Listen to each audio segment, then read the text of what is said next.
John 14, verse 1. Let not your hearts be troubled. Believe in God. Believe also in me. You may be seated in the presence of the Lord.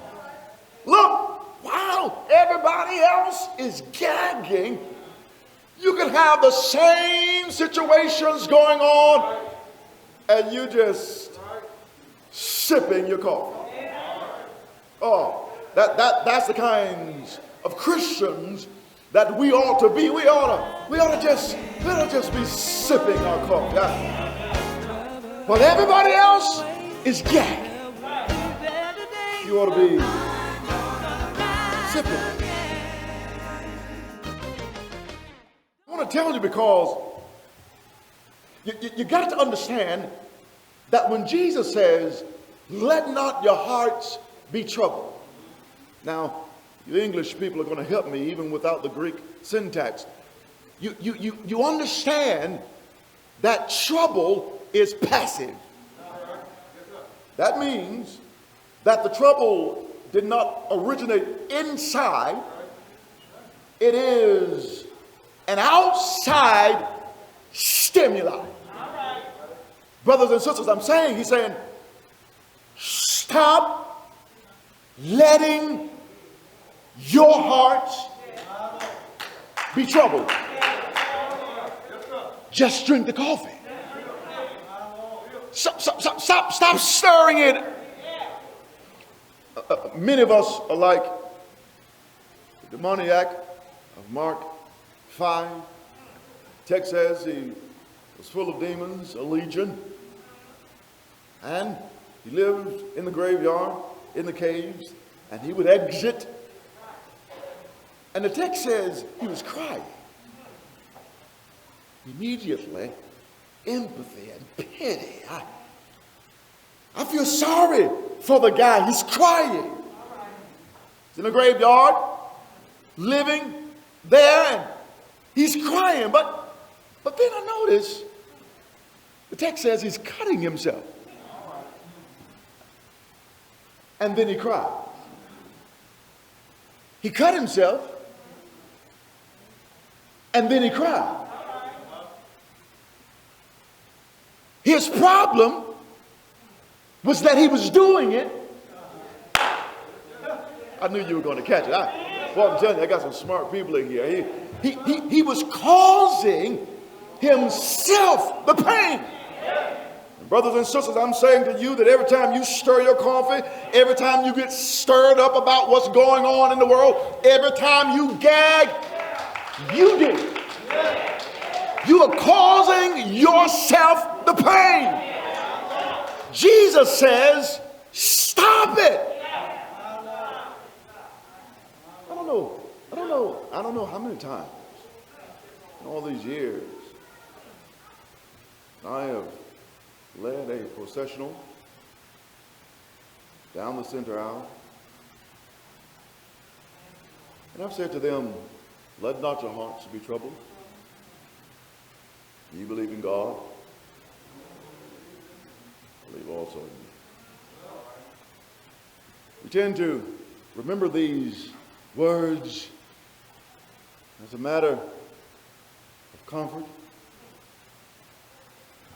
But I want you to understand, this is not a message to comfort. Jesus meant it and said it as a mandate. This is propositionally a negative mandate in that when the statement is given, it is an order which the giver expects to be obeyed. It's like back in the day, I don't know what y'all do now, but it's like back in the day when your mom would spank you and she'd turn away and say, dry your tears. Archie, she didn't look back. She knew that when she said, stop your whining, It's a done deal. We're not even having this discussion anymore. This is what Jesus is saying. It's not a comfort. Oh, my baby. Oh. Don't let your heart be troubled. It's more akin to stop it. Do not let your heart be troubled. And that's what I mean to say to you this morning. Stop getting all stirred up. Jesus has given you a command. Stop it. No! Not only did he give you a command, but he expects you to obey. Look now. One of the tricks. Now, I don't know if y'all know this, but I'll tell you. It's easier to have 2 children than it is to have one. Because you pour all of your training into the first one. And the first one teaches the rest of them. So you've trained that first one. I don't know if y'all remember, my mother was ambidextrous. She could be holding a baby in this arm, driving. And she could spank you like this. Yeah, I mean, she really could. And sometimes you got hit when it wasn't intended for you. But my being the oldest, Terry, youngest boy, sister, Rashonda, she was being held. So it was one of the boys who was being swiped in the back. I already knew that when Mom said, stop your whining. Let me tell you what I would do. To keep from getting an extra swipe, I tell Terry, listen now, I'm going to need you to shh. Just look, and whatever I had to do to help him out, I mean, just whatever, just let's get it right. That's what you ought to do for your brothers and sisters in the church. When you see them stirred up, and they're saying something to you like, oh, look, I don't know how we're going to make it. They got a new strand out. You just tell them, stop all that now. Just clear it up. When they start complaining about not having money, wishing for another stimulus check tomorrow, stop that now. He's taken care of us this far.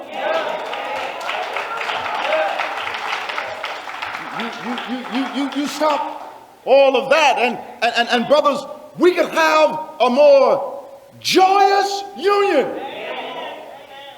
if we learned that we need each other. Every now and then you tell them, oh, just let not the hearts be troubled. Stop it. It pains me. I'm moving on. But it pains me to see so many Christians painting themselves.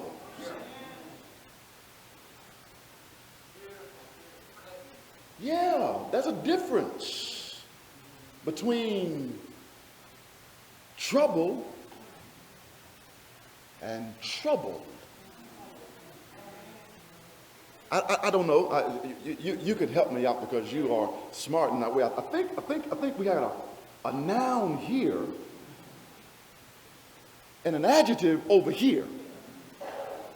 This is a thing, and this is a state of being. Jesus never denies the trouble. He'll say later on, John 16:33, in this world, you're going to have trouble. Yeah. Jesus doesn't deny that you'll have trouble. But he says, be of good cheer. because I have overcome.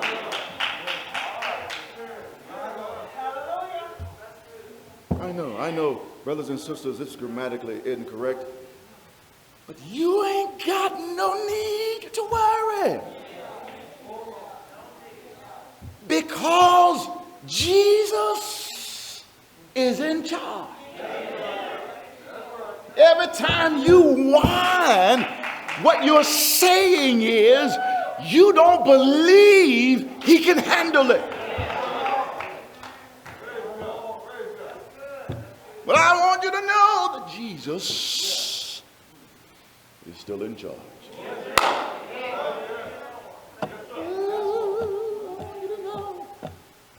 He says, let not your hearts be troubled. You hear him again. I'm almost done. You hear him again. Verse 27. He says, let not your heart be troubled. It is again an order. But before he gives the order, he offers something. It's wonderful to see. Verse 27, he says, peace I leave with you.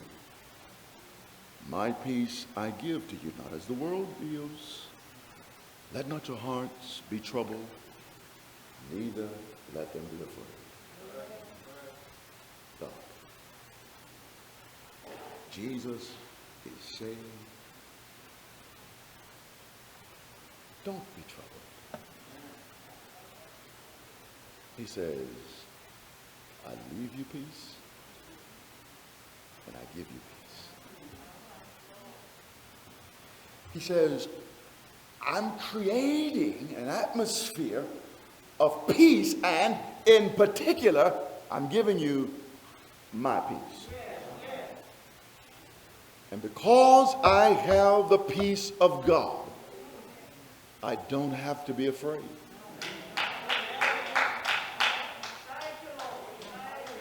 Jesus is saying to you, stop being scared.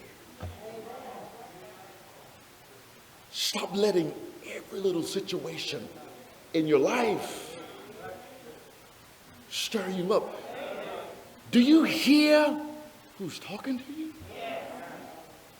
The God of the universe is saying, I'm in charge. Don't be afraid. The word will keep you. I do remember the rest of the story. I tell you, I show up to preach. I just try to keep it calm for you guys. I define preaching as proclaiming the word of God, and when I do, I get excited. So I should say I show up excited. But the rest of the story goes that they found my aunt in a hole. She was thrown from the car. And I know we have all types of mystics, and I'm not trying to be mystical here because the Word of God is enough, stands on its own. But every now and then, I read a book once called God Winks. It's those small providential times that God steps into time and space. So they found her in a hole. But with her in the hole was my grandfather's Bible. Wait. When he could not take care of her, God did. Y'all ain't saying nothing. I'm just trying to say it. That's all I'm saying. Now, it doesn't matter what you go through. You don't have to be afraid. And can I just peek over into next Sunday? He says, it's because of me and God. It's because of who's talking to you. You don't have to be afraid. Listen, the Word of God is encouraging you today. Stop with your whining. Stop with all of your belly aching. I've been young and now I'm old. Never seen the righteous forsaken, nor seed beg bread. A little girl who was a daredevil got on her little bike and ramped off the side of a hill. And when she landed, she lost control of the bike, and immediately she knew she was in trouble. She fell to the ground, and when she did not immediately get up, her friends ran over to where she was. And when they attempted to help her to her feet, noticed that her arm was in a funny position. When the girl noticed that her arm was twisted, she was inconsolable. I mean, she starts to cry. She's wailing. And Mom hears the noise. And while she's running out, the children are trying to console her. They say to her, "It's going to be okay." Mother comes out. Oh, she is messed up. This is my baby. Her arm is twisted. And like what I see here, she gets her into the car, rushes the girl to the ER. And they get her in there. They take the proper scans. And the doctor comes back. The girl is whimpering and just won't stop crying. He says, "Listen, your arm is broken. But I've seen plenty of breaks like this before. I'm going to put a cast on it. You're going to be okay." The girl just kept whimpering. She kept crying. She kept crying. And the nurse comes in and explains to the mother exactly what the doctor has said. And so the mother got an understanding of what was going on. And as a result, she started to feel better. And she turned to her daughter and she said, "It's going to be okay." And immediately, the daughter stopped crying. Let's try that again. So when she initially failed, her friends say to her, "It's going to be okay." But that did not console her. When she's there in the hospital room, all of the technology, the medical staff, and the doctor himself says, "It's going to be okay." Wasn't good enough. But when Mom turned to her and said, "It's going to be okay," something changed. I'm trying to tell you that your friends and your family may tell you it's going to be okay. Maybe the doctors, the CDC will tell you that it's going to be okay. But I want you to take real comfort in the fact that Jesus is saying it's going to be okay.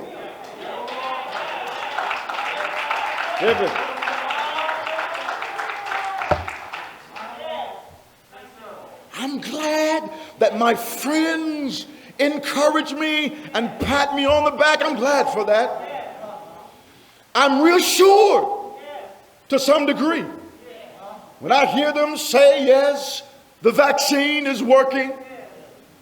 But when I hear my Lord, the creator of the universe, say to me that it's going to be okay,